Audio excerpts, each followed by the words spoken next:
Ladies and gentlemen, we're about to begin the funeral service. We ask if you have a cell phone or pager, if you could turn it to the silent mode.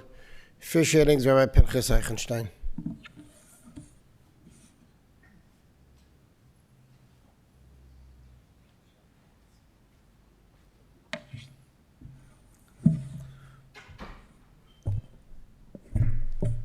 Sei Kapitel Tillim Mizmar L'Duvrid Adonai Yoi Lo Yechsor Bin Esdeshe Yabitzayin Amay Menichis In Aleini Nafshi Yeshovi Yanchenu Magli Tzedek L'man Shemoi Gam Keilach Begeit Zamuvis Lo Yiru Ki Ati Mudi Shiftchu Mishantecha Himi Nachmini Tarach Funai Shulchan Eget Zoyluroi Tishanta V'Shem Eroshi Koisi Revoyo Ach Toi V'Chesed Yidefini Kol Mechayev Shavti Veis Adonai L'Orech Yomim.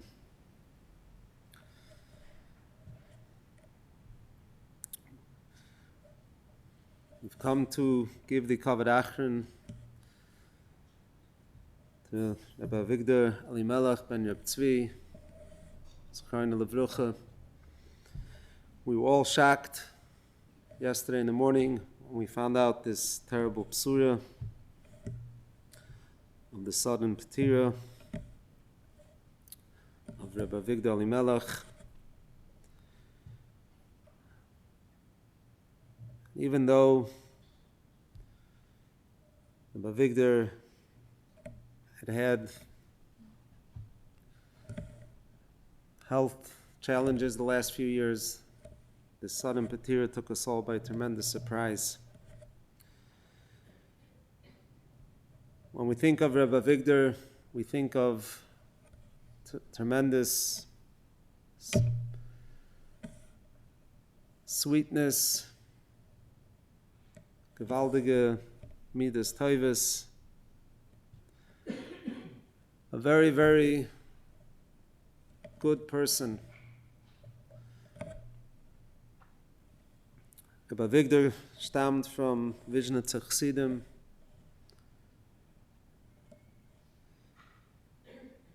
And the Vizhnitzer Rebbe, who his father and grandparents were Chassidim of, the Ahavas Yisrael of Vizhnitz, when he moved to Gross Verdan, after World War I, they asked him, what's going to be? You're moving to this Ashkenazish city. Here you are, Chassidish Rebbe, moving to Ashkenazish city. How are you going to get along with everyone there? So he gave a Mordecai answer. He said, I'm going to love every single Yid so much that they won't have any choice. They'll have to love me also. And this concept is what describes Rabbi Victor's life. He loved everyone, he cared about everyone, he was so good to everyone, and therefore we all loved him tremendously. We all had this tremendous ahava to him. We appreciated him, and we felt so close to him.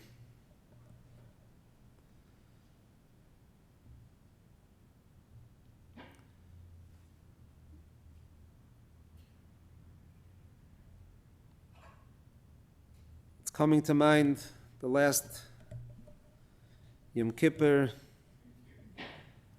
that Reb Tzvi, Wiesel, Rabbi Victor's father, was here, and they davened in Chadarov probably 15 years ago, and it was nifter shortly afterwards. But I was able to see then that Yom HaKudosh, the tremendous mitzvah of Kibbud Av that Rabbi Victor had to his parents, the way he cared about them, the way Atzchupke gave him mitzvah. It was a tremendous mitzvah that was accomplished in the most special way. My father, so angesinnt und stark, set over a very strong deher. Every generation has their special mitzvah. The Noam Elimelech says this in Parshas Noach. He said in his generation the mitzvah was the mitzvah of tzitzis.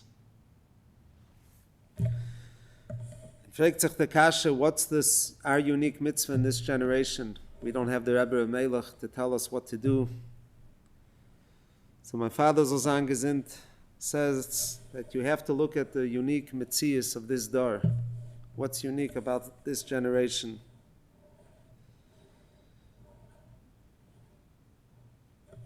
And he said, what's unique is that we're able to fulfill the mitzvah kibbud av v'em a lot longer than they were in previous generations. And Rebbe Avigdor rose to that occasion, the way that Tzchupke gegeben, being the only child living here in Chicago. He was mekayim this mitzvah in the most special way. And it's something which Me'etz Hashem will be a schus, is a schus, will be a schus. And his mishpacha, his devoted wife, together with the children, also saw that role model. They saw the way Rebbe Avigdor treated his parents, and that's why they were so careful in their kibbud av. And they fulfilled it in a most special way. We're holding now before the Yom Tov of Chanukah.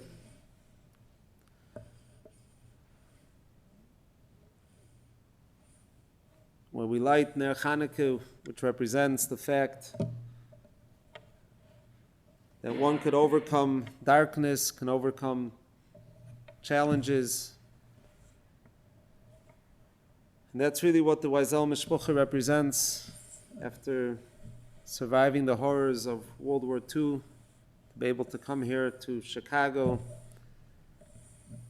and be able to bring lightness by stelling avek such a beautiful mishpacha, and being able to bring this or against all odds is something very, very special. It's the Eibusher soll helfen that Me'etz Hashem should be a bila amovus lenetzach. He should have a lechtige Gan Eden. The mishpacha should be zich mischazik. The mishpacha that was so caring and devoted should find their nechuma, and we should be zoichet to bila amovus lenetzach amocha Hashem dima mal kol punim v'noymar omein. We'll ask who's speaking next.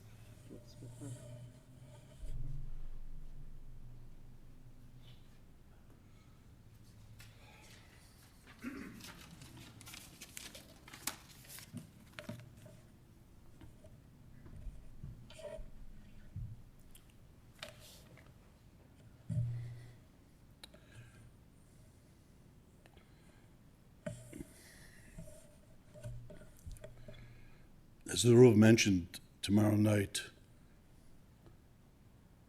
is the beginning of Hanukkah, when we celebrate the rededication of the Beis Hamikdash. This week's Parsha, Parsha's Vayeshev,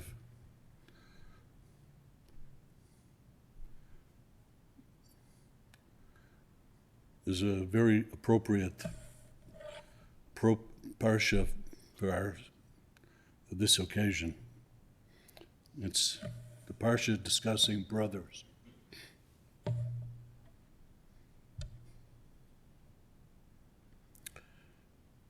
Albeit not necessarily in a good way. Most of the brothers wanted to kill Yosef. They sold him into slavery. We know the rest of the story.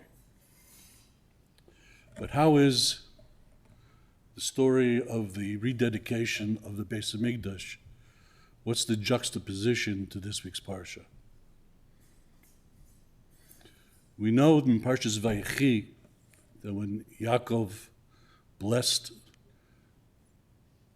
the Shvatim, he blessed them in chronological order, Reuven, Shimon, Levi, etc., etc. When Moshe Rabbeinu in Parshas Zos HaBracha, when he blessed the Shvatim, he went out of order. First it was Ruvain,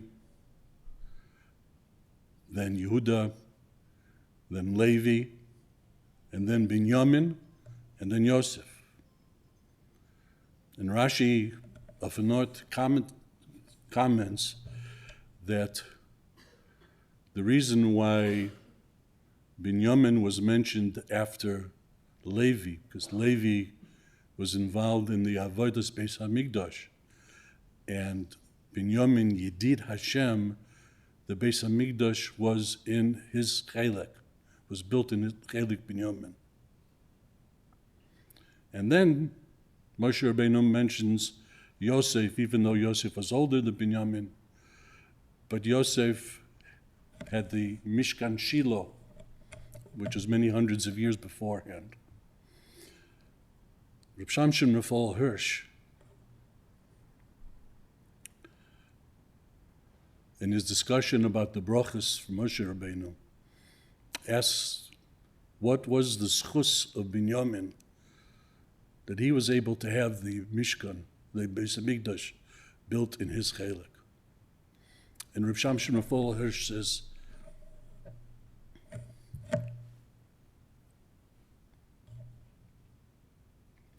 there are three reasons. Number one, because Binyamin was born in Eretz Yisrael. We know that Rachel Imenu was nifteres in Beis Lechem, and Binyamin was born then. Number two, having to deal with this week's Parsha, Binyamin was not involved in the Bechiras Yosef. And number three,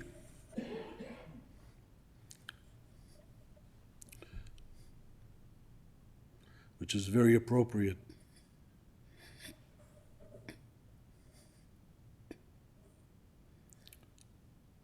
in our situation, is that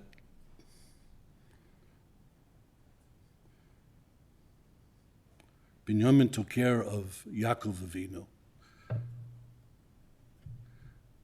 as he became older, as he aged, and it was Binyamin who was the one who was Mekayim, the mitzvah of Kibud Av.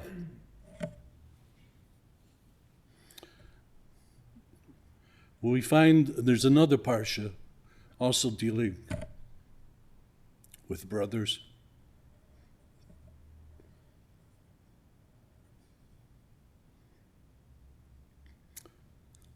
In Kibud Av. And it's 2 weeks ago, Parshas told us. The discussion of Esav and Yaakov, and especially about Esav, what Kibud Av he had for Yitzchak. But the Mefarshim say that that Parsha is not only a discussion of the mitzvah Kibud Av,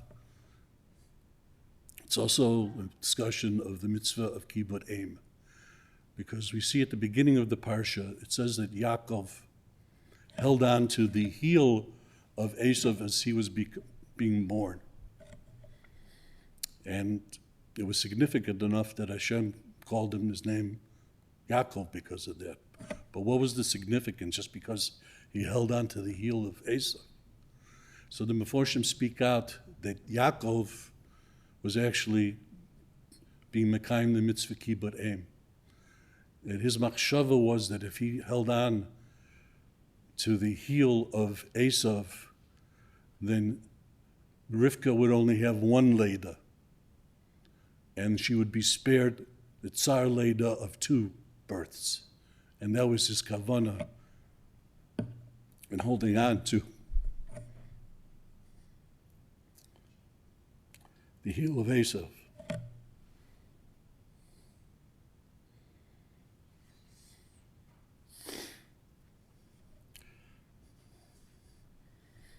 This past Parshas told us was the yahrzeit of my mother.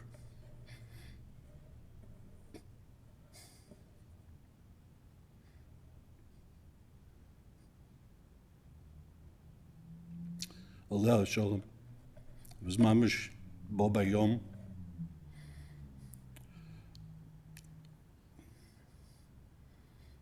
And Victor made the effort and was able to come to shul, to go to shul,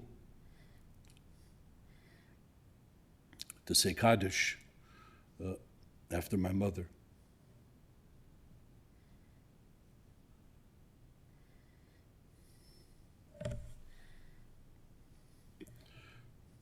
As the Rav said,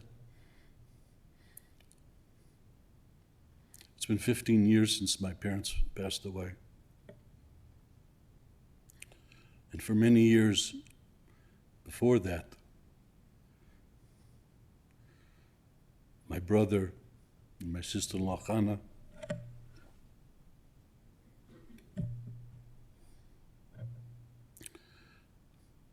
took care of my parents.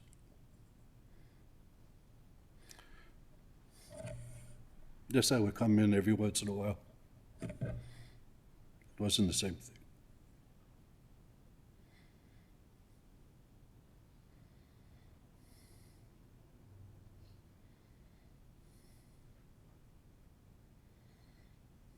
Victor had his own health issues even back then.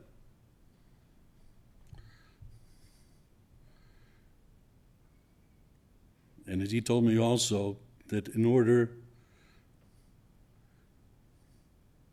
to make himself available for my parents whenever they would need to go to the doctor or something would happen, he actually cut back on his parnasa.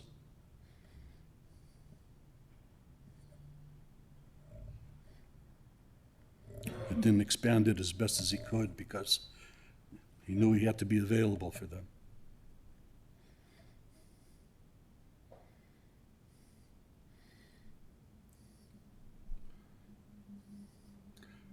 After my parents passed away, I transferred. As it's brought down in halacha, I transferred my mitzvah of kibbud aveim to my brother, my older brother, as best as I could.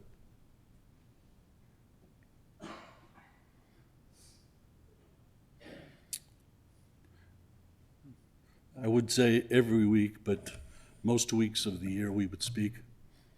And we would speak about mundane matters, about narishkeit, about the weather, just to speak.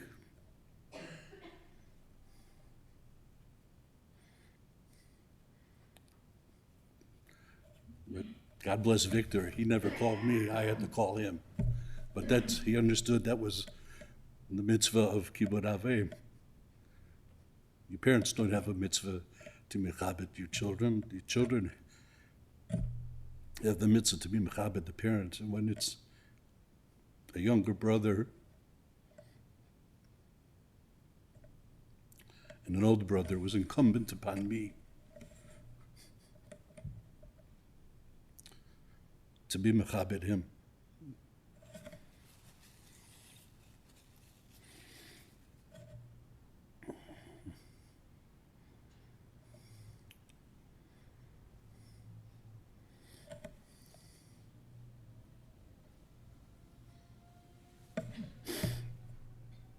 I haven't had a chance to publicly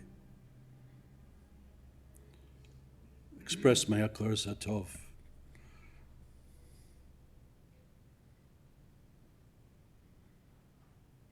But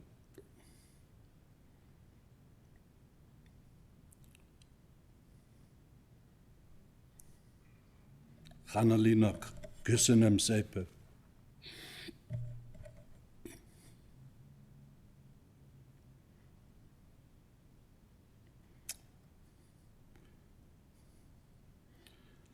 For all that you did for my parents.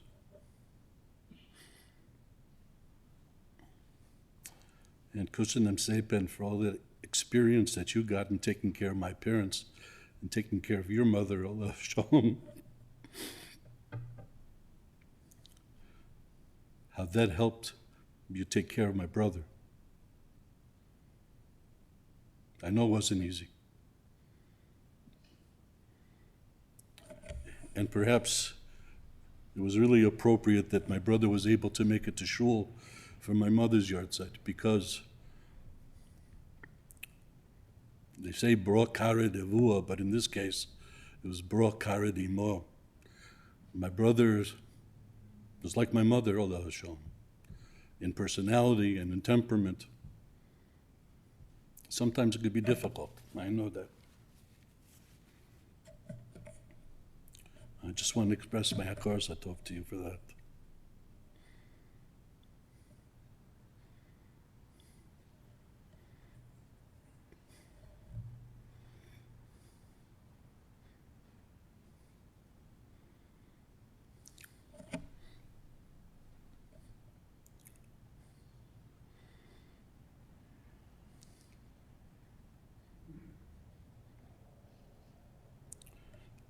Victor Meilich, Matayar Berieder.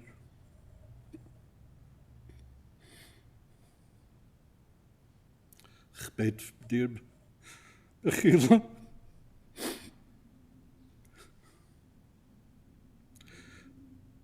If I did not express my hakar satov to you in the right way, or often enough,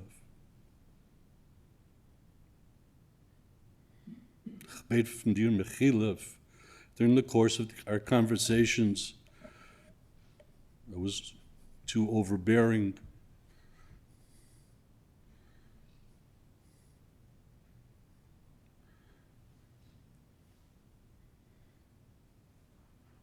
Shouldn't appear that I was trying to lord over you with the advice I tried to give you, because I certainly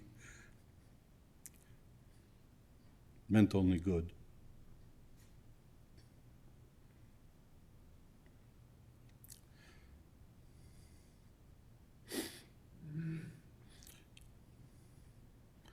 When you go up to Shemayim to be with Tati and Mami, together you should be Melitzim Yosher. For our family, for Achenu Kol Beis Yisrael, particularly for the Shvuyim and the Chatufim and the Chayalei Yisrael, of whom more than 20 of our cousins are members. Bila Ramavas Lenetzach, Umocha Hashem Elikim Dima, Mi'al Kol Panim.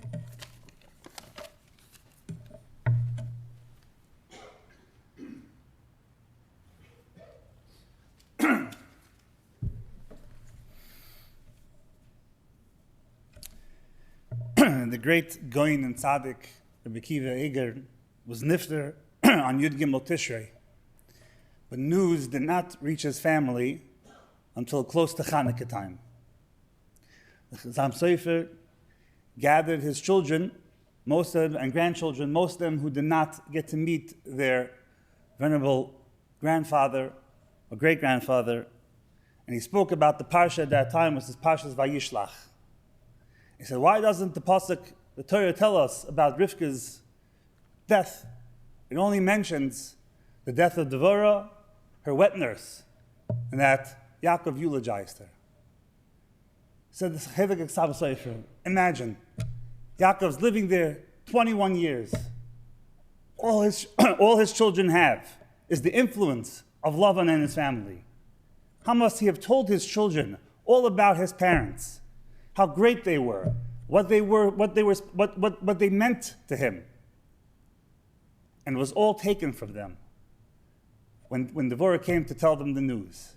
They would never get to meet Rivka, learn from her, receive her brachas. So the Ksam Sofer, Yaakov Avinu, eulogized Devorah to tell them, look at what her wet nurse was. She was a tzaddikus in her own right. Imagine what my mother was. Imagine what she was. So Rabbi Akiva Eger, you did not get to meet Rabbi Chassam Sofer, you did not get to meet your grandfather. But look at your mother, who your mother was, and imagine who the Rabbi Akiva Eger was. I mentioned this story, not to compare my father-in-law to Rabbi Akiva Eger, but this meant to say that even though We have lived in Florida for the past 7 years. Seeing my father-in-law sporadically, mostly on Sukkot, Baruch Hashem, we do have memories. We do know who he was, and we were able to receive his bracha. Those who knew my father-in-law know that he was mostly a quiet man, a watcher, an observer, as the fish in his tanks can attest to. In the beginning of my marriage, I noticed my father-in-law was very emotionalist at simchas or on other occasions. He kept things close to his vest. He didn't let his true feelings show. If I could be brave and boldly say that a benefit to having a stroke was that my father-in-law lost his ability to keep his emotions in check. At simchas and times of happiness, the emotion would come out, usually accompanied by many tears. At the Shabbos table, at a grandchild's graduation, with a grandson putting on tefillin the first time, he couldn't hide it. He couldn't hide his feelings of happiness, of joy. At my son Yisrael Tzvi's bar mitzvah, my wife asked him if he wanted to speak, and his response was basically, "Do you want the house to be flooded?" Such he couldn't control it. But the time where he was most emotional was on Erev Yom Kippur, when he would give us a bracha, each of us a bracha, each year getting more and more emotional, especially once his parents passed away. And I remembered yesterday that this year he seemed more emotional than before, not only when he was giving us the bracha, but in conversations that followed. My father-in-law also had no filter. He would say it like it is. He had his mother's way with words. But like Bobby, he was also lighthearted. Unique nicknames for children, grandchildren. He was able to sit on the floor with the grandkids and enjoy having childish banter with them. And being there, sitting down, reading stories when they were young, listening to them, joking with them when they were old. And just like Zaidi, when things got hectic, he would turn off his hearing aid and sit there and just smile. My father-in-law liked to live life on his own terms, even when it came to his health. He was the type of person who, when you would ask to take a picture, would never take it the way you wanted it. If you looked at his phone right now, you would see pictures out of focus at random times. He had to capture everything his way, the way he wanted to remember it, not the way somebody else wanted it. Even with the gifts he gave, it was his way, like the 50th wedding anniversary gift he gave my mother-in-law. At the same time, though, he was also a stickler for tradition. Chicken soup on Friday night was a must. Kiddush and Zmiris exactly the way his father had sung. The Ushpizin on Sukkot, Gelt on Chanukah, and he loved to hear a good Yiddish. But mostly, he was a stickler for the Messiah that he received from his parents. My Rav, or Ephraim Twirsky Shlita, asked why a bar mitzvah boy is called a bar mitzvah, son of a mitzvah. We know that a person who doesn't have Avera Chas v'Shalom is called a Baal Avera, the owner of Avera. The Rav answers that a person cannot own a mitzvah. He cannot do it the way he wants to perform it. Rather, he needs to be able to get it through a Besorah, from a father to a son, from a Rebbe to a Talmud. He can't own it. It can only be done through Besorah. That's why he is called a son of a mitzvah. I believe the same concept applies to Chanukah. The halacha tells us that one should be stringent not to light other Chanukah candles from one already lit Chanukah candle. Rather, it should be lit by a designated candle. Ne nishmas odom. In order for a flame to be lit properly, it must be lit not from another one, not that we can just light what we want, but from a designated candle, from a father to son, from a Rebbe to Talmud, from a Messiah. Chassidish Sfarim tell us that the word Hashem and the oil make up the same letters of neshama, the soul. Like the nace of an olive oil, the neshama of every person lives on. It lives through the candles it has lit. Look, Dad, through following the Messiah from your parents. Look at the wonderful neiros you have lit, the lichtige neiros of your children and your grandchildren who follow in those traditions. May we always be a source of Yiddish nachas for you. Rav Melech Bidem Shlita says that the mitzvah, the midah, one should work on at this time of the year is the midah of hoidah, of gratitude. I want to take this time to publicly thank you, Dad, for everything you did for us, for all the help, and for opening your home to us for those 6 months that we lived by you. Thank you. And I want to ask Mechila from you, Dad, if there were moments I did not give you proper kavod, if by living so far away I was not always present or talking with you enough, I am truly sorry. And so, Dad, please go together with Bobby and Zaidi, with your Abbas and Imois, go before the Kisi Akov, before the Rebbeinu Shalom, and be a Meilitz Yosher for Mom, for the family, and for Klal Yisrael.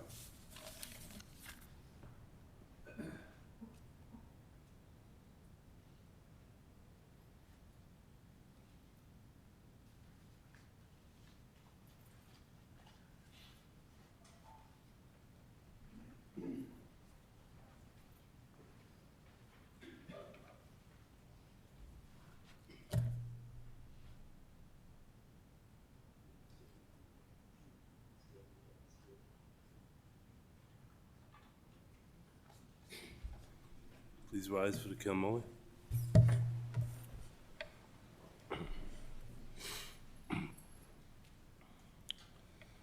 El Malay Rachamim, Shoichein Bam Roimim, Hamtzei Menuchon Nechoino, Betzel Kanfei Hashchino, B'ma'alois Kedoshim U'Tahirim, Kizoyar Horakia, Mazahirin es Nishmas, Rabbi Victor Elimelech ben Rav Tzvi, Sheholach li Oilamoi, Ba'avur, Shemishpachnu Nodav L'tzedakah Ba'alaskoros Nishmosoi, Began Eden Tehei Menuchosoi, L'chein Ba'al Lo Rachamim, Yastireu B'Seiser K'nofov li Oilamim, Yitzroyer b'tzroyer achim es nishmosoi, Adonai hu nachlosoi, V'yonuach b'shalom al mishkavoi v'noimar Amen. This includes the Levaya at the chapel. The Kfir will be at Waldheim Cemetery. If you're going to the cemetery, we're lining up in a parking lot. We ask that if your headlights and hazard lights on while in procession, and drive as close to safety permits to the vehicle in front of you. The family will be sitting Shiva at the Wiesel residence, 6334 Lawndale Avenue in Chicago.